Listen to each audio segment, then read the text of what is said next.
Bye बहाने from Ajinkya Rahane, क्योंकि सच तो यही है कि सनराइजर्स हैदराबाद ने केकेआर को हरा दिया। हैदराबाद से उम्मीदें लोगों कम थी क्योंकि उनके पास बॉलिंग थी ही नहीं, लेकिन केकेआर जिसके पास कई बड़े नाम थे, वो नाम सिर्फ नाम के रह गए। और आईपीएल 2026 में ऐसा पहली बार हुआ कि बैटिंग फर्स्ट टीम ने मैच डिफेंड करके जीत लिया, क्योंकि अब तक जितने मैचेस हुए उसमें बैटिंग सेकंड टीम ने मैच जीता है।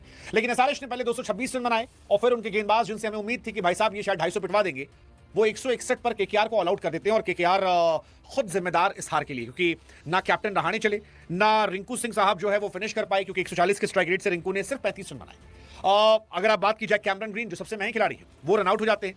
केकेआर के लिए कहानी वैसी थी कि एक तो करेला ऊपर से नींद पे चढ़ा, क्योंकि उनके तीन प्राइम बॉलर जो हैं वो मैच से पहले चोटिल हो चुके हैं, तो बॉलिंग में बिल्कुल नयापन है, चाहे मुजरबानी हो, चाहे कार्तिक त्यागी हो, या फिर वैभव साथ हो।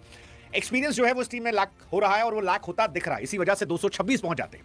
लेकिन बैटिंग में दो रन आउट हो जाना, कैचेस ड्रॉप कर देना, आई थिंक ये उनके लिए बहुत प्रॉब्लमेटिक हो गया। हालांकि एसआरएच खुश होगी, ईशान किशन खुश होंगे, क्योंकि ईशान किशन पैट कमिंस के आने के पहले माहौल जो है वो बेहतर कर चुके हैं। पिछला मैच हारने के बाद -2.5 उनका नेट रन रेट था, लेकिन इस बार +0.46 उनका नेट रन रेट है, जो अपने आप में बता रहा है कि ये टीम जो है सॉलिड टीम होगी। फिलहाल केकेआर एसआरएच मैच की अगर बात की जाए तो एसआरएच को विनिंग फॉर्मूला मिल गया है कि आप 200 प्लस जाके ठोकिए और फिर गेंदबाजों को मौका दीजिए कि डिफेंड करें। और आज एसआरएच ने ठोकने के इरादे से ही बैटिंग की थी, क्योंकि शुरुआत जो थी वो ट्रेविस हेड ने की, जबरदस्त मार मारी। मतलब 21 गेंदों पर 46 रन ट्रेविस हेड ने मारे। अभिषेक शर्मा शुरू में टाइम ले रहे थे, मुझे याद है कि 7 गेंदों पर 9 रन थे, लेकिन फिर वरुण चक्रवर्ती उनको दिखाई पड़े, और जैसे ही वरुण उनको दिखाई पड़े उनके मुंह से लाल टपकी, भाई साहब मैं तो मारूंगा, फेंटे में फेंटा मारूंगा। और जबरदस्त मार मारी उन्होंने, मतलब इतनी मार मारी कि वरुण चक्रवर्ती एक ही ओवर में स्वाहा हो गए। और 21 गेंदों 45 रन अभिषेक शर्मा ने ठोके। ईशान किशन तेज खेल रहे थे, लेकिन वो मिस करते हैं और वो आउट हो जाते हैं। हेनरिक क्लासन ने बताया कि उन पर भरोसा जो किया गया था वो अभी भी कायम है। और नीचे नीतीश कुमार रेड्डी ने बताया कि पिछला सीजन भले अच्छा ना रहा हो, लेकिन एक बार आप फिर उन पर गेंदबाजी के लिए भरोसा कर सकते हैं, और वो इंप्लीमेंट किया बैट से, बॉल से। फिलहाल SRH will be a happy team, क्योंकि पैट कमिंस के आने के बाद ये टीम और बेहतर हो सकती है।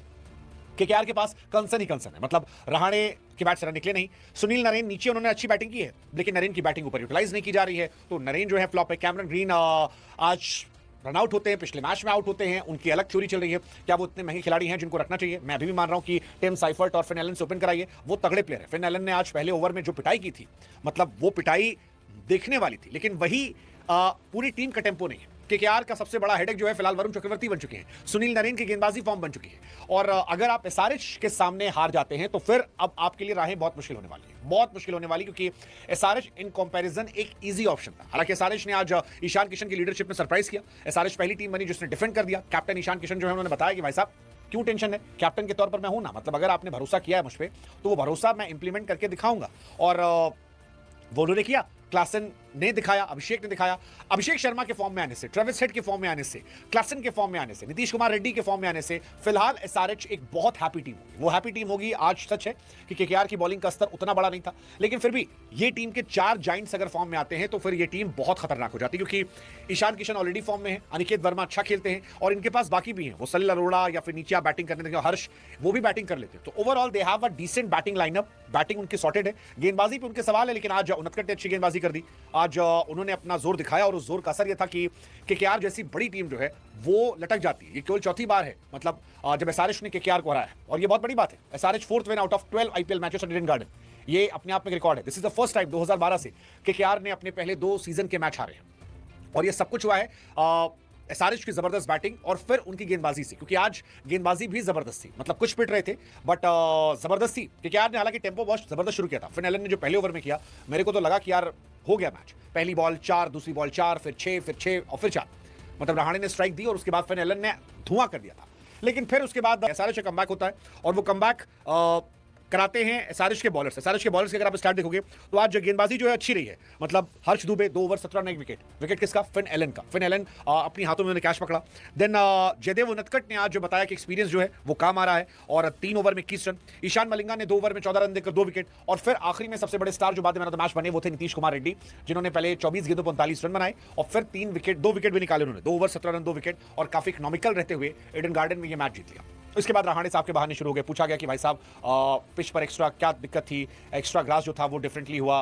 मतलब उन्होंने बहुत सारी बातें कही कि I thought the second inning I felt the ball was slightly stopping, slower ball way coming. लोगों ने कहा रहाणे साहब पिछले मैच में आपने कैमरन ग्रीन पर डाल दिया था, इस मैच में आपने पिच पर डाल दिया। देखो भैया तुम टॉस जीते थे, टॉस जीत के तुमने बॉलिंग की थी, अब इस आईपीएल में जिसने टॉस जीता, लोग ये मान रहे थे वो मैच जीत जाएगा, लेकिन तुम टॉस जीतकर मैच हारे हो क्योंकि तुमने एज अ कैप्टन रन नहीं बनाए। 80 के स्ट्राइक रेट तुमने खेला और रिंकू सिंह का स्ट्राइक रेट वाज जस्ट 140, सिर्फ 140 का स्ट्राइक रेट रिंकू सिंह का था, तो वो भी बहुत बड़ा स्ट्राइक रेट नहीं था, मतलब वो भी बहुत कमाल की पारी नहीं खेल पाए। कैमरन ग्रीन चले नहीं, बॉलिंग में तुम्हारे दोनों प्रीमियर बॉलर चल नहीं रहे, 3 आदमी तुम्हारे चोटिल हैं, तो तुम जीतोगे कहां से? सामने वाली टीम में प्लेयर सॉलिड थे, एक टेम्पो सॉलिड था, चाहे वो क्लासन का हो चाहे वो रेड्डी का हो, तो उन्होंने वो करके दिखाया। इवन लास्ट में हर्ष दुबे जो आया उसने भी 3 बॉल पे 9 रन ठोक दी। तो ओवरऑल 20 ओवर में अगर आप 226 बनाते हो और Vaibhav 4 over 47 run, Muzarabani 4 over 41 run, Narine 4 over 39 run, Varun Chakravarthy तो आज 2 ही ओवर कराएंगे। अगर आपका सबसे बड़ा मैच विनर केवल 2 ओवर गेंदबाजी करता है तो उसका मतलब है कि आप का मामला बहुत गड़बड़ हो गया, बहुत गड़बड़ हो गया, और ये दिखाई पड़ा। अभिषेक शर्मा ने फटे लगाए। केकेआर की बॉलिंग का भी शुरा, कार्तिक त्यागी 4 ओवर 48 रन, मतलब ओवरऑल इनकी बैटिंग बॉलिंग दोनों एक्सपोज हो गई ना। इनके पास वैसे पिच हिटर हैं जैसा फिन एलन खेलते हैं, Finn Allen is good, but उसके बाद कैमरन ग्रीन में वो दम नजर नहीं आ रहा, और आरसीबी वाले बहुत खुश हो गए, उन्होंने ग्रीन को छोड़ दिया था। ना उनके पास फिनिशर्स हैं। रमनदीप बताओ 10 रन बनाए 9 गेंद पे आखिर में आके, क्या मतलब है? सुनील नरेन ने कम से कम 2 छक्का मारा, कोशिश तो की। तो इस टीम में बहुत सारे इश्यूज हैं और मेरे हिसाब से केकेआर बहुत कम चांसेस है कि वो यहां से कम बैक कर पाएंगे। मुझे लगता है कि they are done and dusted. High chances they will not qualify top 4 में, और बहुत चांसेस हैं कि वो आखिरी 2-3 टीमों में साल रहेंगे, बहुत चांसेस। तो this is my honest review. बाकी रहाणे से फिर वही सवाल, वाई बहाने मिस्टर रहाणे? अच्छा नहीं खेला, आप मान लो यार, आपकी टीम में बॉलर नहीं है, बैटिंग में भी आपके पास बहुत सारे इश्यूज हैं, आपके पास फिनिशर नहीं है, आपने जबरदस्ती जल्दी से आंद्रे रसल को हटवाया, जो लोग उसकी जगह पर आए उनमें दमखम नहीं है, या तो टीम चेंज कर लो, 2-4 लड़के